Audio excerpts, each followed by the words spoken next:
no way for the person to reveal to you that they're God in the first place. Like, whatever they do, you can come up with some weird ad hoc, like, thesis to explain that away. Well, you're the one that is coming up with the weird ad hoc make your because you're like, well, the way I'm explaining this is that A, I have to assume that God exists, and if God exists, then also God. So when you say that Jesus resurrected from the dead, you're not assuming that God exists to be able to make that.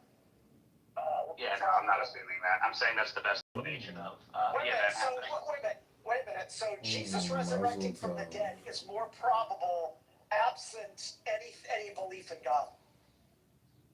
No, I'm saying theism would be the best explanation for that event happening.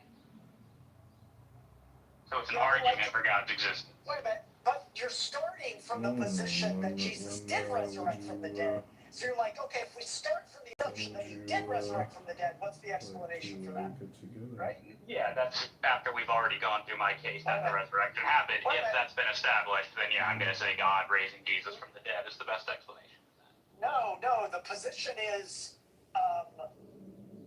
we don't know if Jesus resurrected from the dead, and so we're trying to determine what,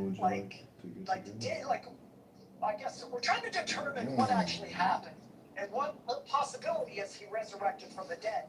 And your evidence that he resurrected from the dead is that God exists, and therefore it's possible that he resurrected from the dead? Oh, okay. You've heard my argument before, Jason. You know that's not how my argument goes. You're gonna wait a minute, but is your argument some type of like minimal facts, maximal facts argument? Yeah, it's basically that we have eyewitness testimony that's neither plausibly false nor not plausibly deliberately false nor plausibly honestly mistaken. So that leaves us with that. It's true. Nothing in there appeals to God's existence. Wait, but the presumption in your hypothesis of, I think that the facts, the minimal facts, maximal facts, whatever the fuck you want to say, points to a resurrection, has built within it an assumption that resurrections are possible with God, right? Yeah. And so therefore the probability, when you're like trying to evaluate what's the likelihood of the outcome of these events, to say that the most probable outcome is Jesus resurrecting from the dead assumes that resurrecting from the dead is possible because God exists. No, it's just saying that God's non-existence is not shown to be conclusively proven. And so given that, we have to remain open to the possibility that God exists, and so therefore the possibility that he would raise someone from the dead. And so therefore it's all it presupposes is that atheism has not been conclusively proven. All right, fine. But so given that, then therefore it's more likely that Christ resurrected from the dead, as opposed to all kinds of other scenarios. He didn't fucking die. It was a mistake in the authorship. The hallucination, swoon theory is more likely than those outcomes. Yeah, it's that a resurrection is better explained. It's crazy. Like, I don't think you're providing the evidence to support that. Like, I could just be like, you're trying to say that it's more likely that the evidence points to something of which we have never seen ever. We have no conclusive evidence that people resurrect from the dead. Just want to be like, well, if you come to the conclusion that it's possible that God exists, then therefore my probabilities go up, and this evidence points to be more likely that Jesus resurrected from the dead. No, that's just saying you can't rule that out as an explanation. That's the only point in like saying we take a neutral position on the question of God's existence. That theory, I also can't eliminate the fact that Jesus is a time traveler, or Jesus is a multiverse person. So why is it more likely? That Jesus isn't just like a time traveler? Yeah, well, I think I gave you the symmetry breaker there, right? Is that part of the data is that this event is being presented as the vindication of his divine claims. Now, you could say, I think he's like an alien, or that he's a time traveler, or whatever, and he's trying to deceive me about it, right? You can build that into the hypothesis, but then you're, making it more talk, and you face the sort of, insulation that I highlighted before. Yeah, but once again, to come to the conclusion that I think that the evidence points to him being resurrected from the dead is supported by God exists, and he aided these events in I never heard of that. Yeah, but like when you say you don't appeal to it, like I find that to be seriously childless. Show me the point where I appeal to that. Well, like when you even the concept of Christ resurrecting from the dead has built within it that it's supported by a prophecy that is constructed under a worldview of which God exists. I mean, you don't have to include anything about prophecies in there. I mean, I think it's fair, but like that's not doing any work in my argument. So if you just eliminate all of that stuff, you think that the evidence that there were these things written down in the Gospels that like that kind of stuff that leads you to believe that provides this overwhelming evidence that it's more likely that the guy actually resurrected from the dead, as opposed to these other things that we know are possible. You want to go to the one thing of which we have never seen, or suggests that biologically it's not even possible. Well, hang on. It seems like there's a lot being thrown out here, right? I thought we were talking about the resurrection, like, by God, as opposed to, like, time traveler or a wizard or something like that. And so, like, on that view, like, if we are agreeing on the data, right, that Jesus came back from the dead, and the question at that point, right, is the inference to theism. And we haven't seen Einstein's other things, too, right? So they're not going to be on a better foot. Now, these other hypotheses that, like, you're saying that we know these other things happen, that's at a different level, right? Because we're not talking about the explanation for the event. That's disputing whether the event even. Well, there are two separate things, but, like, one is whether the event of the resurrection did happen. But one way of explaining it could be that I saw this guy walking around that was after he died, he resurrected from the dead. One hypothesis, instead of him physically, like his body was dead and then God or something resurrected the body. Another alternative is he's Jesus the time traveler, or he's Jesus multiverse Jesus. Like, so those are two hypotheses. One, Jesus, multiverse Jesus explains the situation. He was bodily resurrected from the dead. So of those two, you think that it's more likely he bodily resurrected from the dead as opposed to Jesus the time traveler? Yeah, and I gave you the reason, right? Is that is what's suggested, like by the actual data itself, is that Jesus has said that this resurrection is going to be the vindication that his message comes from God. If he said, this is going to, like, I'm going to prove I'm a time traveler, and then I'm going to do this by showing up again after I die, then that would be the explanation suggested by the data. But that's not the way it's presented, right? So it's part of the that this is supposed to function as a divine vindication of his claim. In combination of the likelihood of a person resurrecting from the dead, plus that conditional or kind of I don't know, like how you would frame this, like probabilistically, but like so that it's written down that Jesus said these things. Like, I don't think that outweighs other outcomes that could have happened that go against or that have some likelihood of occurring in real time, or it could really happen. Like, how do I frame this? I don't know if I'm framing this correctly, but like, we have a claim that he resurrected from the dead, and then we have writings of Jesus saying, this is what I'm going to do. I think that, like, I could explain that in other ways. And that even with those two things combined, it's more probable that there are other outcomes as to what happened as opposed to him resurrecting from the dead. Well, I mean, that's fine, right? Then, it asks you to present which one, you think is the most likely, and we can talk about it. But, again, I was really more narrowly focusing on this, like, time traveler. Yeah. Now, the reason I brought that up was because people want to say that Christ resurrected from the dead, and if I were to propose, well, Christ is a time traveler, or Christ is a multiverse duplicate, somebody might say, that's just crazy, Jason. That's just like not possible that he traveled in time.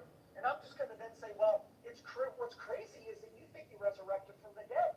So that's kind of the reason why I brought it up. So I don't know if it's an actual, like, some accusation, but... Yeah, I hear you. And look, if we were just dealing with like the bare fact that Jesus rose from the dead, right? Like let's take Jesus out of it completely, right? Like let's just say that like King George III comes back to life tomorrow. Given that, like, yeah, I don't really have a great reason to say it's more likely that God did that than that King George III is a time traveler or that, some other explanation is in play. So if we're just dealing with, like, that bare fact, Jesus came back from the dead, then, like, I agree that that kind of taken in isolation, it's a bit ambiguous. It's when you have the specific context with it, right, provided by the Gospels, that's when I think it becomes a lot more plausible that God is acting here because that's the way the event is presented. Yeah, but so I think that like one framing of this could be that we have a story. First of all, this concept of like resurrections, of people coming back from the dead, which have associations with divinity, are not uncommon. So that kind of mythos is not uncommon. So we have a story that is of people who wrote some shit about this person years afterwards, even I know you want to say 12 years, but the consensus is more like 30, 40 years, of which they want to press the story of divinity, associations with Jesus. Those stories are written, maybe some embellished, and I think it's just more likely that the combination of like those stories being written to support a view that they want to promote, combined with some people that thought it actually did happen that were mistaken, some people who had hallucinatory outcomes and were, had this view, other people that had other motivations, like all of those combined provide a story or an outcome that may be much more likely than actually saying that the guy resurrected from the dead. So I just think that you could construct these kinds of these points that fit with the statements that are in or in other historical documents that are actually not in alignment with Christ resurrected from the dead, and then that makes more sense. Well, maybe this will be a point of agreement between us, right?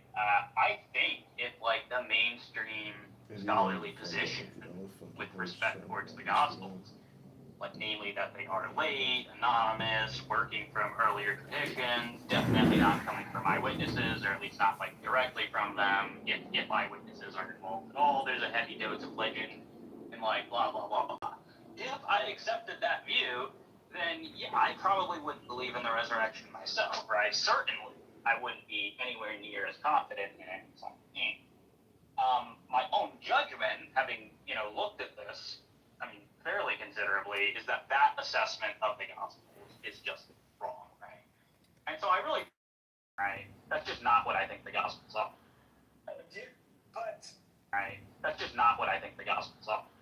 But like just from a person, like kind of externally, it just seems like once again you have a view that Jesus resurrected from the dead, and so now you're just kind of I'm going to use the word concoct, but I don't mean for it to come across negatively, but you've come up with kind of a viewpoint that post hoc. Yeah, it's kind of post hoc rationalization aspect where you believe that Jesus resurrected. You know that if you accept the scholarly consensus on news, that like undermines your that aspect. You don't want to sound unreasonable, so you're like, how do I figure out a way to make it sound reasonable? Well, one way of doing that is to say they actually are eyewitness testimonies, and it is closer to Jesus's time period. And I'm just going to throw out that other evidence. If I do that and believe this thing, then I'm more assured in my viewpoint, and I think it's more reasonable. So, but that just seems to be some biased thinking. That's going on. Go ahead, sorry. You can finish your point. That's fine. It's incredibly biased thinking. Okay. I was going to say, let's say that's going on, right? Like, let's say that I am completely biased. I mean, I'm not going to deny I have some biases. That's right. Clearly I do. But fundamentally, like, there are facts of the matter about whether evidence supports propositions. And so, like, the propositions I believe and adduce in support of my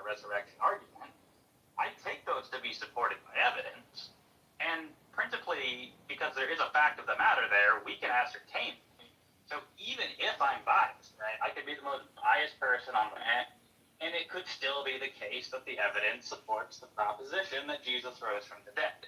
So, while I understand the point that you're making, I don't know, I worry that there's like a hint of genetic fallacy lurking around here. And so, yeah, that's my Genetic thoughts. fallacy? What do you mean by that? Genetic fallacy? Saying that my belief in the resurrection is false because it originated in the wrong way or whatever. Yeah. No, I think that they're saying somebody, it because there's no evidence. Testimony is not evidence. Yes, testimony. Oh, No, it's shit. not. Oh, shit. Testimony without evidence. You have an epistemologist, a philosopher of religion, and Dave, and you just said testimony as an evidence. Good luck. and No, this again. This I'm curious if you guys can say why testimony is people not can- or is not evidence. That's an interesting. People can Because they testify think that it Trump needs is the proof. best president That's ever, but it's not evidence that he's the It's best just not president proof. ever. Well, It's it's not evidence proof. that that's their opinion, right? Well, Yeah, an opinion is not evidence of fact. Right, but I'm saying their testimony about their opinion is evidence that they opinion. No, but it's more than that, Dave. It's also evidence for what they're claiming. So. Right, but there's not going to be a fact in the matter about who the best president is, unless like we specify very clearly what it is What we mean by best, that. right? And if by best you mean like the president who owns the libs the most, then like maybe Trump is the best president ever, given that criteria. It's just all going to depend like what are you building into your definition of Owns best. the lives the most, the love. Trump doesn't own anything. He's a tool for Zionists, nothing more.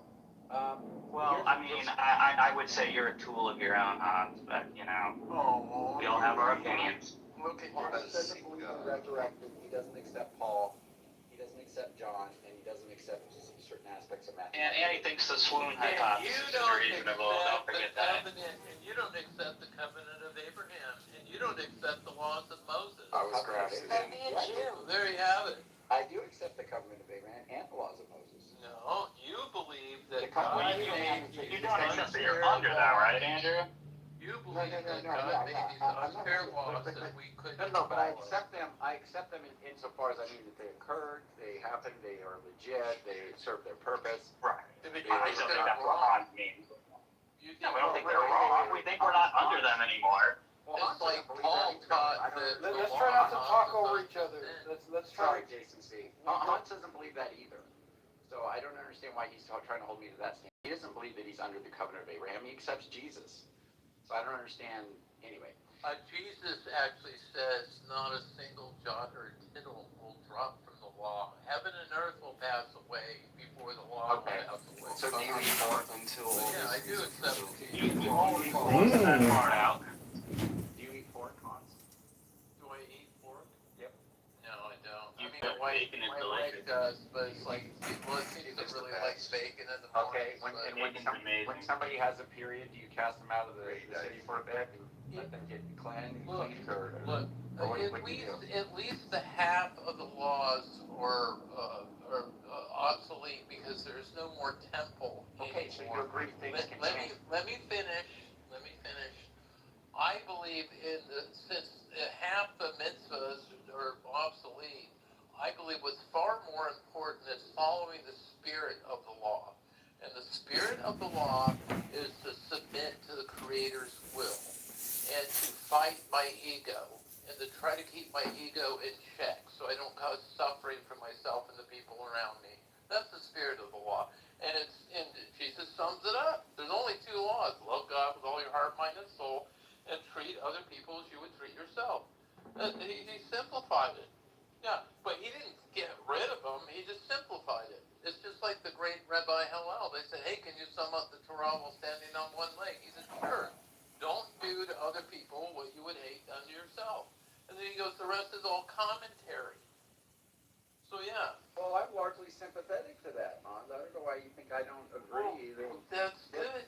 The only problem I have is when Christians tell other people, if you don't believe the way I believe, you're going to hell. Well, Here, let me help you go to hell. But I'm Hans, going to save your soul by but torturing you. Hans, first of all, we have to establish that hell exists, that Jesus taught that, and that Christianity is exclusive. Christianity is not an inclusive religion. It doesn't mean it's not. it isn't the case that everybody, just by virtue of them being human, that they're accepted without accepting Christ. Christ is it. So I don't understand, like, it sounds like you want to try to make it seem like you can be a Muslim and that's okay. You can be an atheist and that's Hindu, yeah, that's all okay. Because it's your behavior that matters most, not, talking the talk. And some atheists, I think, are far more holy than many Christians.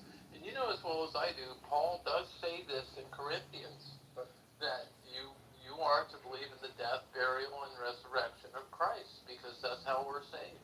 Yeah, but we're not racing to see who can be the holiest, Hans, and that's what saves you. The whole point is that Christ covers you for your failures. So even if you are a quote-unquote Christian who acts worse than an atheist, we're not trying to see we're not comparing who's done the most sin. Like, that's not how Christianity understands you get saved. You get Okay. saved, it's not who's better than the other person. Okay, all I'm saying is that for Christians to say, if you're not a Christian, you're going to hell, absurd. I appreciate Christianity and what they believe in. I just wish they would stay in their own lane instead of stepping on other people's toes and assaulting other people for their beliefs. I guess it Do you depends. think anyone's going to hell? Well, maybe it depends on what Christians think salvation is. I mean, Well, what do you we think salvation? call- I mean, is it a Paul's good right. place? No. I think I have a good idea of it, but I don't know if Okay. anybody else does, because a lot of Christians don't seem to. But I take more of an orthodox view on this, and I think it makes a lot of things a little bit easier. So if you think that salvation is God like letting you into his social club, and like, oh, there's a good place and a bad place, I think that's mistaken. So one reason I think it's mistaken is because it's not how Jesus talks about it. Especially in John, he seems to do a lot of like theological carving out. What he seems to say is that there's like a connection missing between you and the only eternal life source in the universe. And the connection is a lack of sin. If you sin, you disconnect yourself from the Father. And the only way to be reconnected to the Father is by going through the Son. And so if you think of it that way, then it's like, it's not as if we're saying, or Christians or any religious person is saying, that you're just not saved if you're not a good person. What it's saying is that you aren't connected to the only thing that allows for life. So it's like there's a one eternal life source in the universe. Being connected to it is eternal life. And the opposite is not eternal life. Yeah. So if that's the way you think of it, then saying like God doesn't like certain people or some people are worse than others, it seems a bit like a category mistake. And I'm not saying anybody's making this. The Christians present this horribly, and there's disagreement over it in general. But the way I've seen it sort of put is that it's like you're not connected to the life source in the universe because you've separated yourself from God. So the only connection you have to the life source of the universe is severed. So what's left is decay. So that's what we do. That's where we're at. And so Jesus, the reason it's good news that there's a gospel is because Jesus came to bridge that gap and allow you to do it without having to meet a whole bunch of like hoops to jump through. Initially it was blood sacrifice and all these other things, but Jesus goes, okay, I'm going to be a sufficient sacrifice. I'll make a perfect bridge, and then now you don't have to jump through these hoops anymore. And it's so incredibly potent that in John, I think in Romans 5, Paul has to pause and say, "Now I know what you're thinking. Should I just sin more and grace would abound?" I said sin and grace would abound. Does that like I don't know like probably people don't agree. But I mean, does that make sense? Like, if you put No, it I that way, think you're making a lot of sense, but I'm just saying that Jesus was not casting out the law. He was just breaking it down to make it simple that we could follow just the spirit of the law instead of go through the motions. And the spirit of the law is to serve creation. That's why he washed the feet of his disciples. And they protested that. So he's just saying, hey, help creatures that are lesser than you. That's your job here. And he is the one that separates the sheep from the goats. And the goats always vacillate between fear and desire. And so when they're trapped in that, you're going to cause suffering for people around you, including yourself. So he apparently at Judgment Day, which I'm sure Andrew and Dave believe in, Christ decides who is saved and who is not. And I believe, I think maybe a couple of things are a little. I would tweak a couple. I agree largely with what you said. I think that human beings are supposed to be the go-between between like the natural order and God. We were supposed to do that, and we completely blew it. And so now what we do is we dominate nature in horrible ways, and we misuse our prerogative and our abilities. And look at the mess it's got us in. I mean, if we were actually following what Christ said, we would be doing what you say. But I will say this: Christ actually says, he goes, I'm not here to condemn anybody. I'm here to give the world like he's extreme with grace. But it's the fact that you have to accept it. That's the troublesome bit. Now I don't say you have to agree with this, but I think that it's like if you see Christ as judge, you're right. But he says I don't judge anybody. I just give grace. Like that's it. If you don't co-sign on this and accept the free gift of salvation, you have no part with it. So when he separates the sheep from the goats, he's sort of talking about who's there and who isn't. He says, I don't know you, not get out of here, I don't like you, or something like that. He's like, I never No, knew you. he says, I never knew you because you never served anyone. Oh, no, he says, He's very clear about practice that. lawlessness. He said, wait, I know. I think the general, maybe you disagree with the sense of what he's saying, but I get the sense that what he's saying is that it's like, there's not a connection between you and me. You've refused that. So what's left? And the reason there was no connection, he says, when did you clothe the naked? When did you feed the hungry?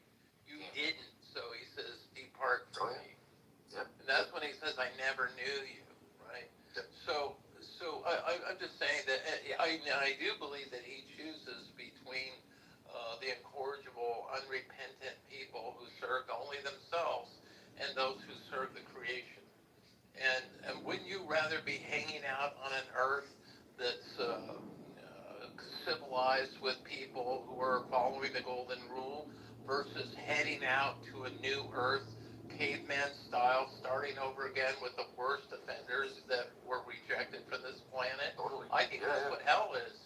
Hell is okay, now you're going to go hang out with the worst in-person sinners. clubhouse. Yeah, hell is like an in-person clubhouse situation. It's like a no exit Jean Paul Sartre. Like we're just in clubhouse, but we can't get away from each other. We're just welded together with all the people that hate us. Well, you guys are all into the same book and the same God, right? Like you and Hans, man. Jordan, meet Honeybear. Matthew, right? You guys are all into the same book and the same God. Is that right? I would say the more I read the Bible, the more I believe it. Well, no, are you guys all? It's all the same book and same God. The guy who thinks that Pilate had a secret clue to keep Jesus from actually dying on the cross. This is the guy who believes the Bible. I believe the goal of the Bible, not the teachings of Paul. I mean, there was this. Right. You believe the parts that you like. We know. No. I believe the prophets. The only person I have a problem with in the Bible is Paul. And apparently Jesus saying that he's going to die and resurrect, all that stuff that you don't believe. I don't believe in the resurrection. What's that? You don't believe Jesus? Why do you have a problem with Paul? Well, because of his fruits. Which were? Well, I mean, what do you know about Paul? Maybe we can cut to the chase. What do you know about him? Wait, this is same book club members fighting still? Is that what's going on here? I'm just trying to figure out what I'm listening to. Well, I mean, people can read the same thing and bring their bias to that book, right? I read the Bible as an atheist. I came from an atheist family. My father was raised on an Indian reservation. He fucking hated Christians because he thought they were hypocrites. So that's the environment that I grew up in. I did not even, pick up and read a Bible until after I graduated from college. So yeah, I read the Bible came at it with a different perspective. I'd be willing to bet you that Dave was born and raised in a Christian family. Well, wait, so we all read the Bible? I have. And you guys the only difference between me and you guys is that you guys believed it. Is that right? And you thought it was like an accurate depiction of reality and what a God. I believe the goal of the Bible. Doesn't believe it. Well, he believes the parts he likes. Well, no, but you guys all believe that like it's somewhat accurate of a representation of what a God would do and what he did and stuff. Yeah. Meet Honeybear. I'm just trying to get a clear bead on what you guys are actually fighting about. No, I mean it's this standard line from the atheist. Yeah. Well, when I was 10 years old, I just stopped believing that it was actually real. real. I was like, oh, this is like Aesop's Fables. Okay, I get it. And you guys just kept going with it. Okay.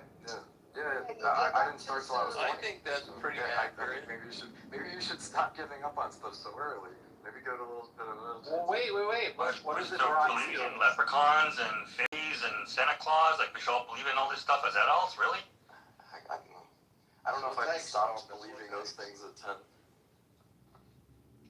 Well, I kind of stopped the whole Jesus thing. It was still kind of romantic. You know, I could like meet girls and stuff at these like events, and I could listen to Pastor Rick Warren. Yeah, I could listen to Pastor Rick Warren before he was a big mega church. You know, Obama opening Reverend Wayne, Gary Wayne, right? From yeah, I could listen to all this stuff and still be like realistic about what I was taking and absorbing as a child, right? So what's your Or do you doubt me? about the Bible. Wait, do you doubt me when I say that? Like, is there something wrong with me? Like, what's your background, honey? I'm curious if you have. I just told you some of it. Did you hear what I said? No, your education background. I'm curious what you do. Oh, I just have a college degree, just a regular one. In what? Bachelor's. It's fine. What are you interested in? A bunch of things, tons of things. Yeah. No, I meant like on this map. No, I can tell you. I am curious about you though. I'm just. Okay, but I just wanted to hone. I don't want to talk about me. I'm just trying to figure out like. So I just want to make sure I understand this. You guys all kept believing it as you. The fairy tale bit. I'm just. Yeah. Okay. Humanities or STEM side? I'm curious. Yeah, I believe it all the way up to Paul's bullshit and then the resurrection, that we're saved by the belief in the resurrection. Yeah, all the parts that you That's when I start going like, what? Wait a minute, that doesn't make sense. Plus, I mean, look at the fruits of Christianity. Christ said we should judge something by its fruits. Look at the fruits of Christianity. Look at the fruit. Do you think your dad was correct in thinking that Christians are hypocrites? Yeah, I mean, do. when you hear This is about pretty standard. when you hear about Christ, it sounds like a very woke guy for today's standards for the Christians. Yeah, Christ seems way too hip to be a Christian, that's for sure. I don't know. I always took Christ to be a lot more harsh than Paul. It's odd to hear. I've been hearing this line lately that it's like Paul's the problem, and like he created all this crazy doctrine and stuff like that. But it's like I've always taken Christ more harsh. I mean, he's the one who separates the sheep from the goats and stuff. I mean, he's the Dominical utterances are where you get most of the doctrine of hell. I mean, he talks about Gehenna quite a bit. He's extremely severe with people who are hypocritical anyway. Paul, on the other hand, it seems like you could probably get a universalist doctrine out of Paul's letters. So I wonder if anyone says is that tension or if that's interesting. I don't know. They just don't like Paul because he's anti-gay. No, it's not just that. I mean, look, Christ says, hell, but like all